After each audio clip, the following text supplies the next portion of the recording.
The Commentary Booth is a show for media lovers by media lovers just like you. If you want to support the show, go to jamieappsmedia.com.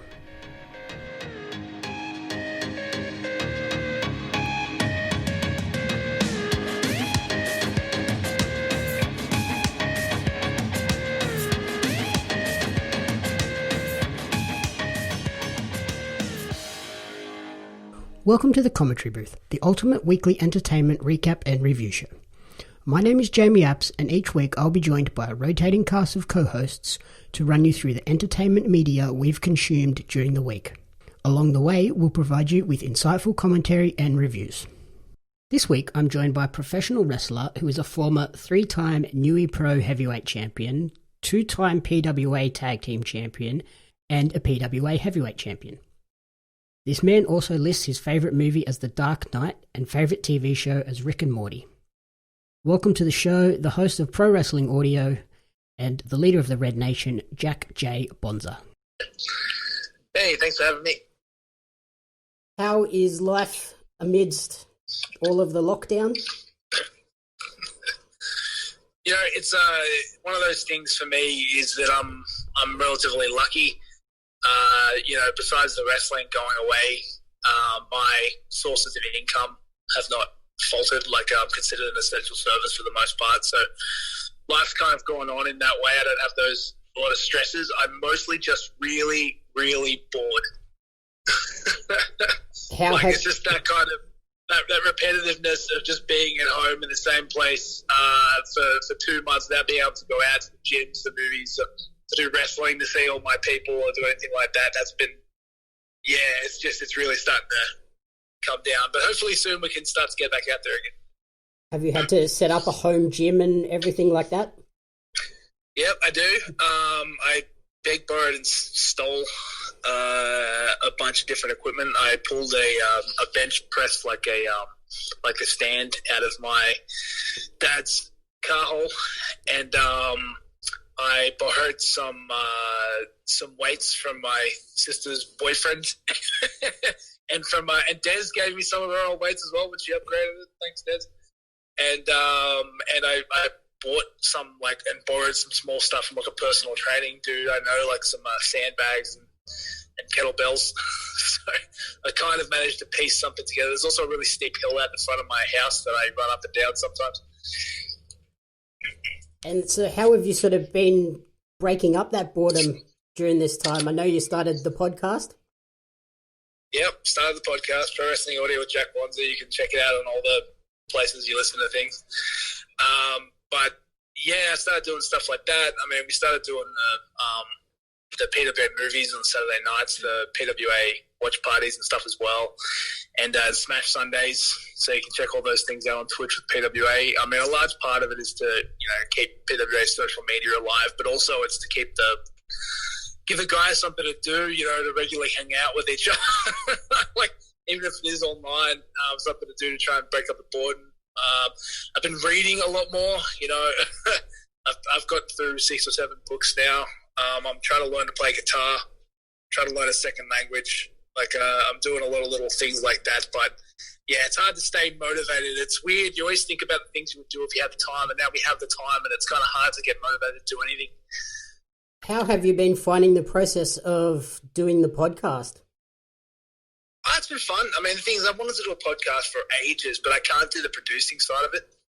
I probably could, but I could never be bothered to wrap my head around how to get the audio recording up to a good quality and how to cut things and edit things and then how to put things up onto Spotify and do all those little extra headachy things. But then my friend Joel Brown reached out to me. He works in radio about doing his radio show, Wrestling Source Radio, which is the local one in Gosford on Sunday nights. But then he talked to me about the idea of doing a podcast. And I was just like, so you do all the producing stuff and I would just have to talk? And he was like, yeah, I'm in.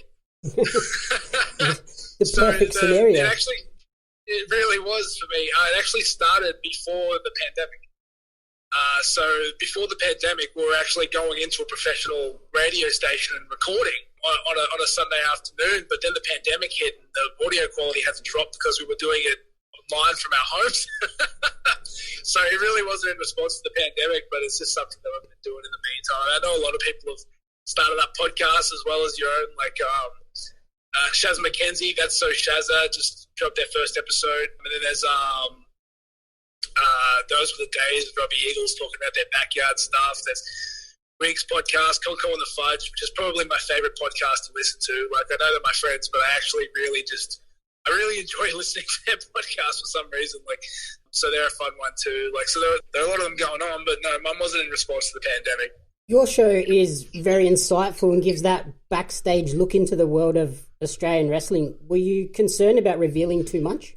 Yeah, I mean, part of what we do is I re-listen to the episodes and make sure there's nothing that I'm uncomfortable with putting out there. The point of the show was to be a little bit different. Like, a lot of podcasts are just interviews with people, which was great to listen to, but like when there's so many of them out there, I wanted to do something a little bit different.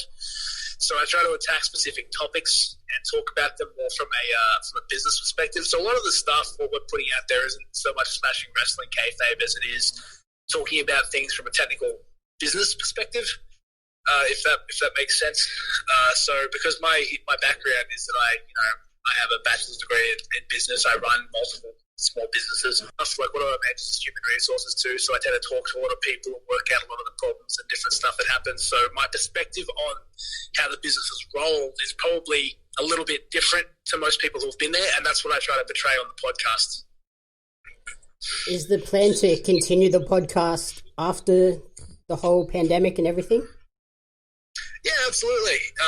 Like I said, it started before the podcast anyway. So it's just kind of a catharsis to talk about things that people don't normally get to hear about. So I enjoy doing it as long as I can keep coming up with interesting topics, and as long as people are still keen to listen to it, then I'll probably keep doing it. It might not be as easy to find the time, but no, I'm definitely keen to keep doing it post-pandemic, which hopefully is pretty soon. And you mentioned Rick and Morty as a favourite show. Have you been watching much of that during this time? Yeah, well, they've been releasing new episodes, finally. Talk about the fandom with, like, the most erratic episode release in the history of shows. Like, I first started watching Rick and Morty, the first 2 seasons were already out. So I binge watched the first 2 seasons. There are only 10 episodes a season. And then I'm like, crap, when's the next one come out? And it was just like a year and a half, and they weren't telling anybody when it was coming, and then they finally released an episode on April Fool's Day, so that nobody really believed an episode was coming out. But then there was just a full episode on Adult Swim, and then they released the rest of the season. And this season they've done, like, they released 5 episodes, and then there was just like a break for like months with no clear return date either. Like, they've just been insane the way they've been doing it, but they're in the middle of it right now. So they just, the 8th episode of the 4th season just released this week, and I've been, I watch them as soon as they come out. I highly recommend them for anybody. They're on Netflix. So if you want to catch up with the latest ones, you can go look at them on Netflix, and then you can tweet at me about them because I'll talk about it all day.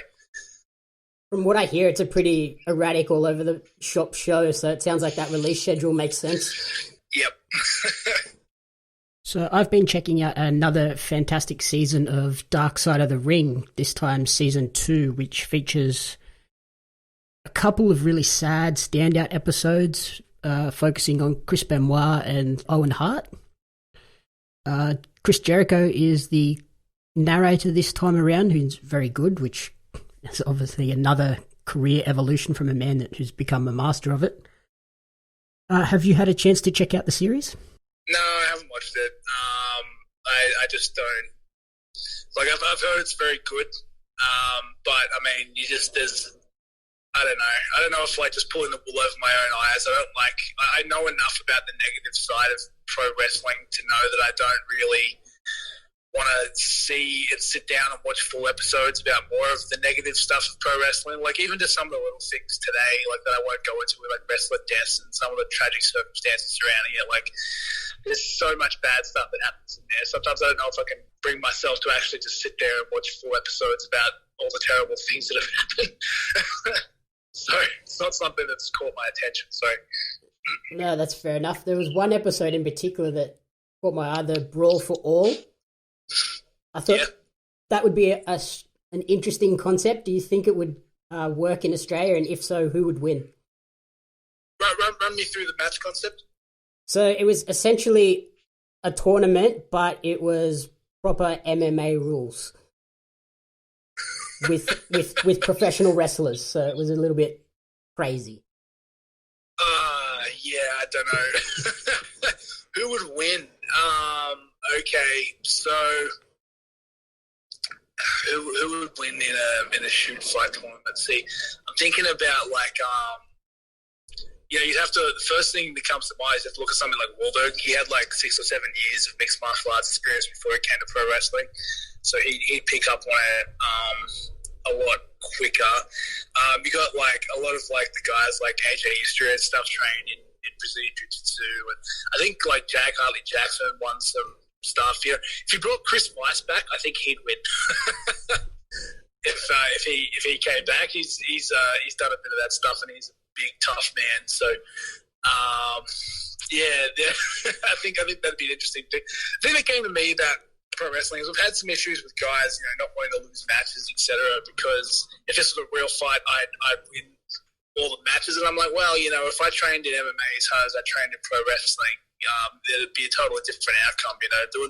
Doing something like a brawl for all in pro wrestling doesn't really make any sense. But with that being said, I could definitely see how it would be really fun to watch. It was definitely something interesting to watch parts of. I'd never actually seen the tournament. Yeah. Well, that's why you ever see the original UFC? Yep. Oh man, that's interesting. Where they actually even just crossing over different martial arts, like the sumo wrestler who got his teeth kicked out and stuff. That stuff's crazy. It can be so dangerous, but definitely fun to watch. On a more positive note, I watched season 3 of Glow, which is the fictionalized recount of the 1980s all-women's wrestling show, The Gorgeous Ladies of Wrestling. And I'm eagerly anticipating the 4th and final season. Have you had a chance to check that show out? I've watched the first season of Glow. I haven't caught up with the second or third season. Yeah, I really enjoyed the third season. It was focusing on their time in Las Vegas. Oh, okay. What I think of the show? Yeah, I mean, it's great.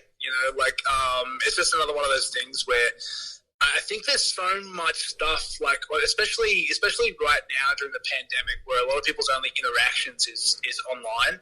So you see the stuff on Twitter, and some of the negative, toxic stuff that comes through on Twitter through the pro wrestlers' accounts, just saying the worst possible negative things that people think they're justified in their opinions. Because I think that people don't really realize that they're talking to real people.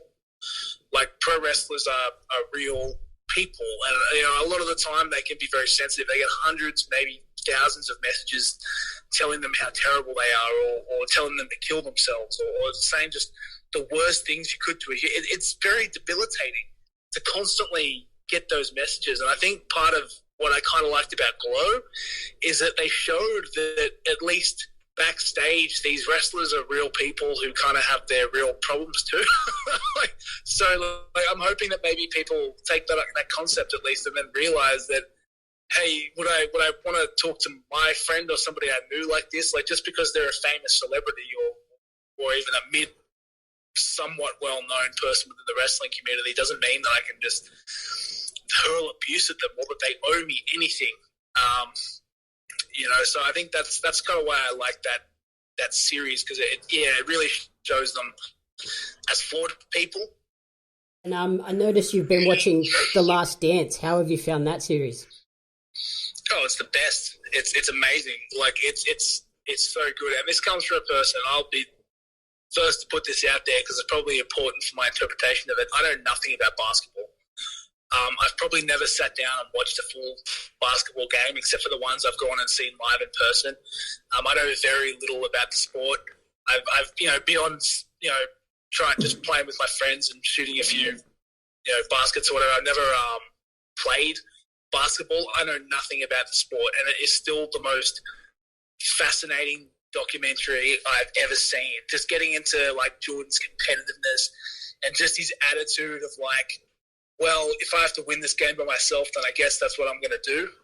and then him just making everything happening. Like he's just like, I will not lose. And just stuff like that. And then again, seeing the business stuff around it with like Jerry Krause trying to make decisions and build the teams and the coaches and Phil Jackson and going into everything that was happening and the contract stuff with Scottie Pippen and how he was feeling and little things with that. Like Dennis Rodman, they finally showed him joining the NWO. Spoilers. Yes. The whole time I'm watching this just going, you can't not show him being in the NWO. And they did it. So yeah, just all that stuff together. Strong recommend. Like if for anybody who's like, well, I don't really like basketball. I wasn't into basketball and I still loved it. So like anybody who wants anything to do with that, like especially I think people in any kind of competitive environment, so motivating. Of all the problems I've had with non-motivation in this time, I've got nothing to do and nothing going on. That's probably the most motivating piece of media that I've ever sat down and watched. So yeah, strong recommend. Are there any other athletes that you would like to see given a similar treatment? Oh yeah, that's interesting. It'd be hard because like the first thing that comes into my mind is Muhammad Ali. But there are tons of documentaries about him already and movies and stuff like that. And obviously he's passed away now, so it'd be hard to like, you couldn't have him commenting on everything like you had Jordan commenting on everything. Yeah, I don't know. I can't really think of another, like one man who was a sporting icon like that who brought up a sport just off the top of my head, you know. I think that's partly why, I mean, the stuff I'm more interested in is pro wrestling, of course, but then you see like a lot of the interviews and specials that are being done on the WWE network that have been brought together. You know what would probably be more interesting is if they did something on like an Okada. Yep. Or if they did something on like a Tanahashi son or something like that. Just to kind of like, well, how did you get into it and how did you get to where you are and stuff like that. But yeah, I don't know if they'd want to show the backstage stuff as much. Because of how sensitive that could be in the footage, but that's probably more like someone in that area who just refused to give in. Like one of the other most motivating things I've watched, as much as it was just a huge puff piece, was like John Cena's like original like anthology on DVD. Just seeing his work ethic when it came to the gym early on. Like any pro wrestler who watched that immediately went to the gym after seeing it. You know, so just falling around someone like him, just these nutcases who were just so dedicated to their sport, that was so motivated to get it done however they could. That's kind of my interest. So yeah, maybe I'd probably be interested in maybe one of the Japanese pro wrestlers or something in English where I could watch it. Maybe even like a Vince McMahon as well. That would be an interesting one, I think. Yeah, that would be interesting. Yeah, the problem with that stuff is that, like, you know, I think the good thing about the Jordan one was that it was very honest. And a lot of what happened, they actually got guys to say what they thought and a lot of filters. Like there was even times when someone would say something negative or someone would say whatever and they would play it for Jordan and then Jordan would respond what he really thought. Like there were a lot of people after watching it who thought that Jordan came off like an asshole. And it's like, well, I can see how you think that, but they didn't pad the documentary to prevent that. They just showed it as it was.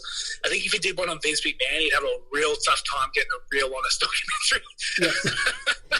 So, like, that's kind of where it's a little bit like, I guess we'll yeah, maybe. Like, that'd be interesting if they did a real one. Like, seeing how he took his, you know, from WWF to WWE in a relatively short period of time. Like, think about that. Like, they grew that such a small run of shows into the multi-billion-dollar conglomerate that it is in, what, like, 30 or 40 years? That's insane.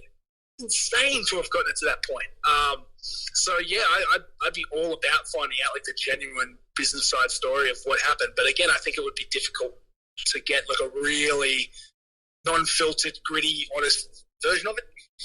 Yeah, that was definitely the best part about The Last Dance. Jordan was happy to let those moments out. Yeah.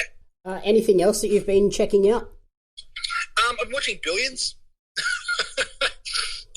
For anybody who follows that on Stan, I just love it. Yeah, I guess it's just the competitive side of it. Anytime you get something that where two people have like conflicting goals and they're just working really hard to figure out how to beat each other in a clever way, like that's kind of what appeals to me the most. Very competitive by nature. So yeah, I strongly recommend anybody checks that out. And again, if you want to talk to me about it, talk to me about it. The other thing I've been watching too, and I'm always desperate for anybody who wants any interaction with this. So again, tweet me I will chat to you about it. Trust me. I've been reading Tom King's Batman run, the current run of Batman comics on the DC universe. It's one of there hasn't been a bad run of straight Batman comics for like 20 years, and this is one of the best ones. And then also one of the more recent series is from Marvel. Like they did the series based on Thanos, and it was showing like how Gamora became his daughter-in-law, and then also the new Harley Quinn cartoon on DC Universe as well. I've been keeping up with that. So anybody who's into that comic stuff, who's been keeping up with any of those kinds of things, I'm here for you on Twitter. I put it out there occasionally. I don't usually get many responses, so anybody who does hear, I'll be there for it. I was going to say, is that a side of Jack Bonza that not a lot of people know about? I talk about it constantly. I just don't think it's a side of Jack Bonza people want to hear about. The comic booky side, like me and there are a few guys, me and Adam Hoffman, Matt Diamond, even Caveman Ugg a little bit. Like we're all huge comic book nerds. So if anybody's into that kind of stuff, we're all here for it. On that comic book front, I watched the Lock and Key series on Netflix this week. Okay, what's that? It's a supernatural horror drama about a group of three kids. I've seen that advertised. Yeah, and they're in that house, and they're all the different keyholes everywhere, and they find. Yeah, no, you're right. I've seen that advertised. I haven't watched it yet. Is it any good? Yeah, I actually really enjoyed it. So they discover these three keys, and then there's like a demon that's also after the keys at the same time. Right. And it was a really quality show. There was some, obviously being like a teen drama, there was the romance elements that were a bit unnecessary. But you always get that. It's been renewed for a second season, so it's be interesting to see where it goes, because there's a pretty big reveal at the end of the season. Yeah, right. Well, I'm sure my wife would love that one too. She's very much into the Penny Dreadful, and the what's another one? The holistic detective, Dirk Gently, and all that kind of stuff too. So that sounds like something we can watch together. Yeah, if you like the comics, I think that's probably definitely something to use to both check out. Yeah, sure. So, wrapping up the episode, what would be your top recommendation for the week? Watch The Last Dance. Watch The Last Dance. I think people might think if I'm not into basketball, it won't be for me. If that's your objection, then watch it anyway. Coming from somebody who's not particularly into basketball, it was amazing. And then for me, I have to recommend Dark Side of the Ring, particularly the Benoit and Owen Hart episodes, even though they are quite sad. And a special mention to Pro Wrestling Audio, because I love that if you're an Australian wrestling fan. Yeah, well, and definitely anybody, let me know what you think. The podcast is still in the initial stages. So, so far all the feedback we've gotten is very, very positive, which is amazing. But it also means that it's not giving me anything to work on. So, I'm just going to keep doing it this way. If there's some way you guys think that would be better, or if you have any critiques or anything like that, let us know about those too. Give us 5 stars anyway. But then privately give me the critiques, and we might be able to we might be able to work on them. But yeah, give it a listen. I try to give it more of a business perspective on different issues. We cover like the incarnation of Peter Bear Black Label and how it went from shows at the Casula Powerhouse to shows at Star Casino and Max Watts. We do one on the Now We Conquer movement. I do an interview with Rocky Romero as well. So yeah, there are a few different topic points up like that, and we're going to have another one recorded probably this week. And we're still coming up with topics for that. So I've had a good time doing it. Just interact with us. Let us know what's going on, and we'll respond. I think a potential topic could be the debate that's surrounded the spelling of Colosseum. There's no debate. There's a dictionary. You can't have a debate over a fact. Just look it up. There are 2 spellings of it, but then there's we chose the way we were going to spell it, and then we're just going to stick with it. The problem I have too is I don't mind seeing the alternate spelling when the alternate spelling is done correctly. The problem is some people just really botch it. It gets pretty butchered sometimes. Yeah, it's in big letters on the graphics. Just read the graphics. Wonderful. Thank you for joining me on the show. Where is the best place for people to find and support you? Twitter. Twitter's probably the biggest thing. Just at Jack Bonza. to support, go to wrestlermerch.com. .au, I think, or just find them on Twitter and then follow the links from there. Wrestler Merch. It's blowing up, the t-shirt side. It's really, really good, high quality t-shirts. Most of Australian wrestlers, you get there, and then you don't have to pay for shipping from like America or something like Pro Wrestling Tees if you're in Australia. So I recommend for that. And then just on Twitter, just find me, listen to the podcast, do the thing. You can even win t-shirts if you listen to the podcast and give us the reviews and stuff like that. So yeah, please get on there. Wonderful. Thank you so much for your time and have a good afternoon. No worries, you too. Thank you for listening to the Commentary Booth. If you enjoyed the show, please remember to rate, review and subscribe on iTunes because that's really helping us grow. You can follow me on social media at JamieAppsMedia, and you can follow Bonza over on Twitter at Jack Bonza. The Commentary Booth is a fan-funded production of Jamie Apps Media. You can support the podcast alongside our magazine Jam Zine over on Patreon at patreon.com/Jamie Apps Media. The following people supported at the Jam publisher level or higher, and you cannot fathom how incredibly appreciative we are for their support. Brian and June Hart, Caitlin Fitzgerald, Courtney Paulson, Tracy Apps.